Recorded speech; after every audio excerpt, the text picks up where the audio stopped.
komisyon belli başlı toplumun belli başlı kesimleriyle olduğu gibi devlet yetkilileriyle de dinledi. Bu süreç için neler yapılması gerektiğine dair toplumun geniş bir kesimi de özellikle bu sürecin başlatıcısı ve komisyonun kurulması önerisinde gündeme getiren Robert Öcalan'la mutlaka bir görüşme gerçekleştirilmesini talep ediyor, etmeye de devam ediyor. Gerçi Numan Kurtulmuş yani gerek itiraz olmadığı sürece buna hayır demeyeceklerini ima etmişti. Mealen bu cümleleri kullanmıştı. Siz bu komisyonun şimdiye kadar yapmış olduğu çalışmaları nasıl değerlendiriyorsunuz? Yeterli görüyor musunuz? Eksikleri hakkında ne tür yorumda bulunacaksınız? Bir hukuk komisyonu sözcüsü olarak bu süreci başından beri yakından takip ediyorsunuz kuşkusuz. Neler söylemek istersiniz? Söz size vereyim ben.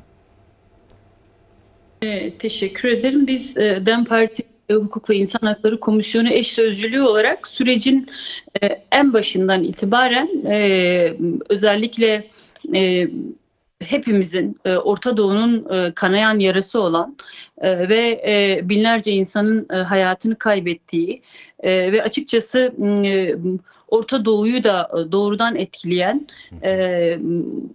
savaş ve çatışmalı süreç sorunsalının barışçıl bir temelde, demokratik bir temelde çözümü üzerine 1 Ekim'de Devlet Bahçeli'nin uzattığı barış eliyle başlayan ve 27 Şubat'ta da önemli bir mütabakatla bu sürecin baş müzakerecisi Sayın Abdullah Öcalan'la ve resmi sürecin devlet temsiliyetiyle yürütenler arasında gerçekleştirilen 27 Şubat mütabakatıyla, çünkü bugün bu temelde bir adlandırmayla ve bu temelde bir konumlandırmayla toplumsal olarak 27 Şubat'a biçilen anlam çerçevesinde de yürütülen bir süreç başladı.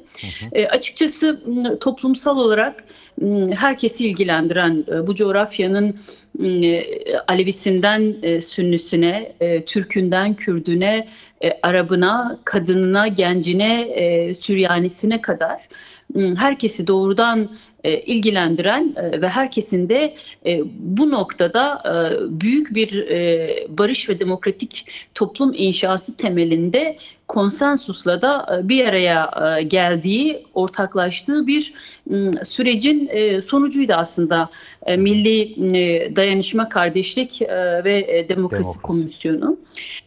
Özellikle 1 yıllık süreçte işletilen süreçler, silah bırakma, 12 Mayıs'taki silah bırakma kararı ve kongre ve sonrasında da silahların yakılması töreni ve iradesi temelinde de sonrasında yapılan resmi açıklamalar ve toplumsal düzeyde bu sürecin resmileştirilmesi, anayasal temelde meclis boyutuyla yürütülmesi üzerine hem sürecin doğası gereği hem de toplumsal beklentilerin gereği çerçevesinde bir komisyon oluştu ve sürecin hukukileşmesi konusunda çok anlam ve değer biçtiğimiz önemli bir çalışma süreci başlatılmış oldu.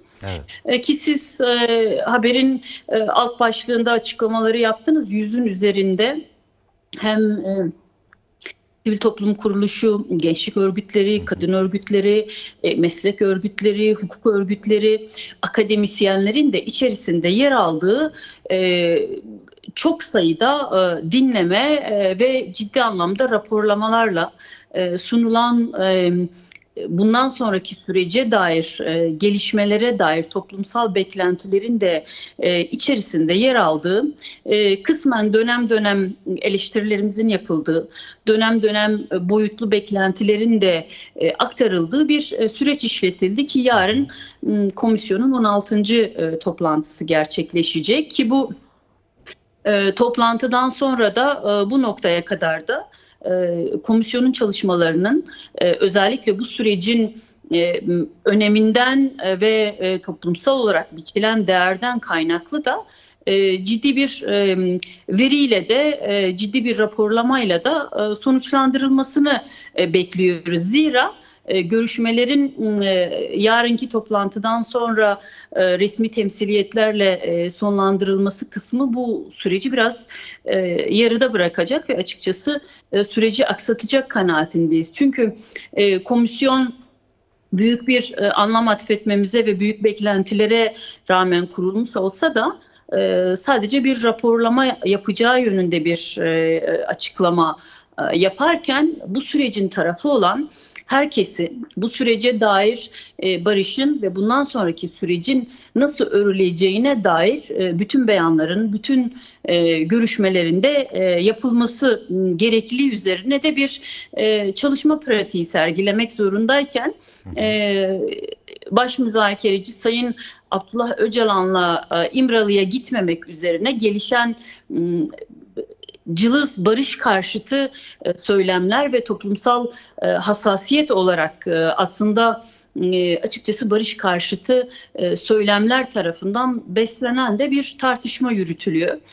Ama bu tartışmanın biz karşılığı olmadığını düşünüyoruz. Çünkü komisyon bu süreci toplumun bütün kesimleriyle görüşmeleri sağladıktan sonra doğru bir raporlama yapmak konusunda da İmralı'da Sayın Abdullah Öcalan'la da yöntemini artık kendisinin belirleyeceği şekilde de bir görüşme yapmak zorunda.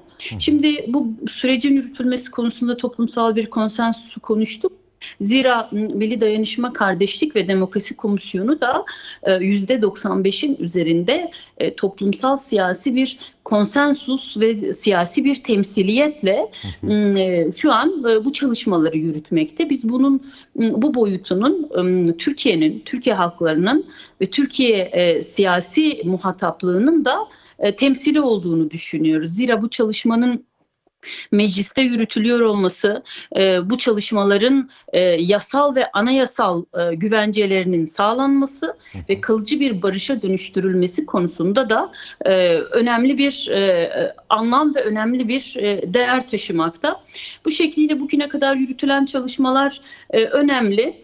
Ancak bugüne kadarki 100 yıllık yaşanan inkari yaşanan kimliksel sorunlar bundan sonraki 100 yılda da aşılması üzerine bir raporlama ve bir taleplerle neticelenmek zorunda. Ancak yaşanan pratiklerin bir kısmı bu süreçte sorunlar yaşamak üzerine kuruldu. Annelerin Kürtçe konuşamamaları, ana dili Kürtçe olan ve kendisini Türkçe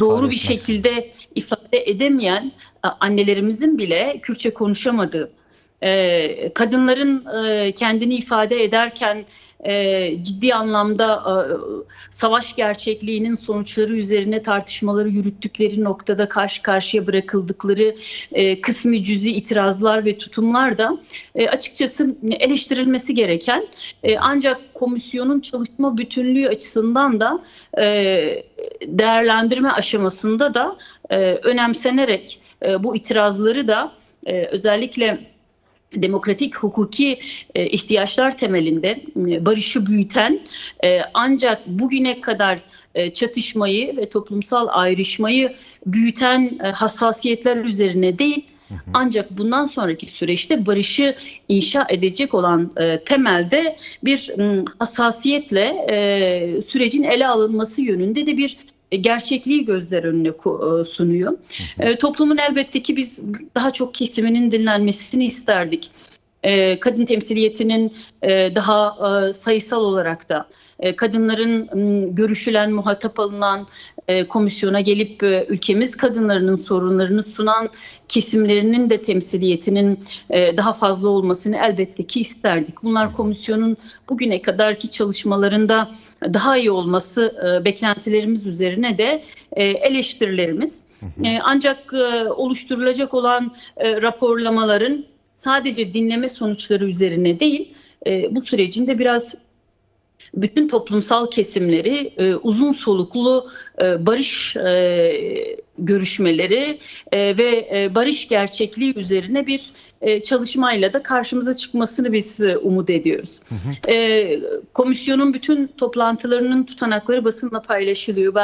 Bunun biz çok önemli olduğunu düşünüyoruz. Çünkü herkes süreci yakinen boyutlarıyla ve ayrıntılı bir şekilde de takip etme şansına da sahip. Biz bu şekliyle de bir sonraki katılımın da bir önceki sürece dair eksiklikleri de tamamlayan bir temelde olduğunu düşünüyoruz. Ancak gördüğümüz kadarıyla komisyona aktarılan görüşmeler, raporlamalar ve taleplerin daha çok adalet temelli bir demokratik ve adalet temelli bir ülke geleceği hassasiyeti üzerine kurulu olduğunu da biz görmüş olduk. Gelişecek olan, geliştirilecek olan raporlamaların da bundan sonra gerçekleştirilecek olan görüşmelerin de bu temelde bu beklentiye cevap verebilecek, sürecin yasal ve anayasal koşullarının ve ayrıca güvencesinin, çünkü bu sürecin uzun soluklu bir süreç olduğunu hepimiz biliyoruz. Bu uzun solukluluğun da yasal güvenceye ihtiyaç duyar bir temelde ele alınması gerekiyor. Bu boyutuyla da herkes sürecin çok yakinen takipçisi. Ancak belirsizlikleri giderecek, özellikle toplumsal anlamda halkta var olan tedirginlikleri ve kaygıları da giderecek şekilde yeri geldiği zaman somut adımları ve önerileri de içerecek bir raporlamaların olması gerekiyor. Biz yarın görüşmelerin bitmesini ümit etmiyoruz. Çünkü Sayın Öcalan'la da bir görüşmenin komisyon tarafından, komisyon bileşenleri eliyle gerçekleştirilmesi gerektiği kanaatindeyiz.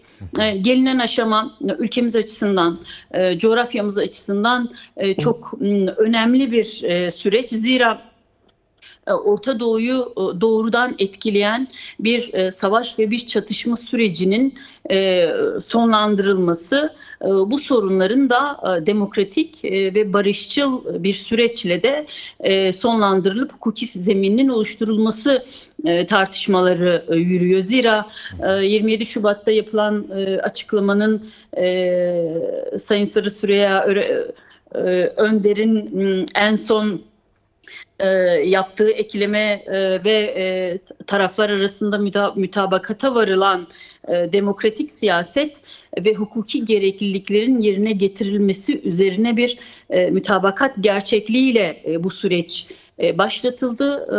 Toplumsal kesimler de bu temelde bir kabulle, bu temelde bir mücadeleyle de ancak daha önce yaşanmış olan barış süreçlerine dair de özellikle güven tesis edici adımlar atılana kadar da halen temkinli bir şekilde sürece dair beklentiyi de küçültmeden bu süreci izlemektedirler. Ancak şunu dile getirmek istiyorum.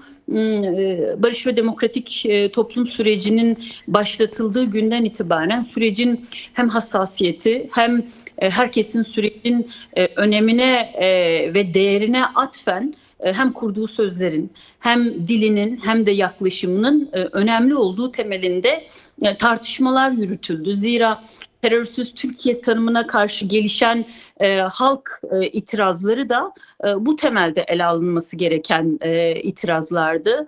Zira toplumun can yanan acıları yarıştıran bir gerçeklik boyutuyla değil, bundan sonra yeni bir gelecek inşa edecek olan bir temelde hukuki sürecinin de işletilmesi üzerine bir beklenti var. Birçok aşama kat eden ve artık somut hukuki adımların atılması gerekliliğinin de gündemimizde olduğu bir süreci yaşıyoruz.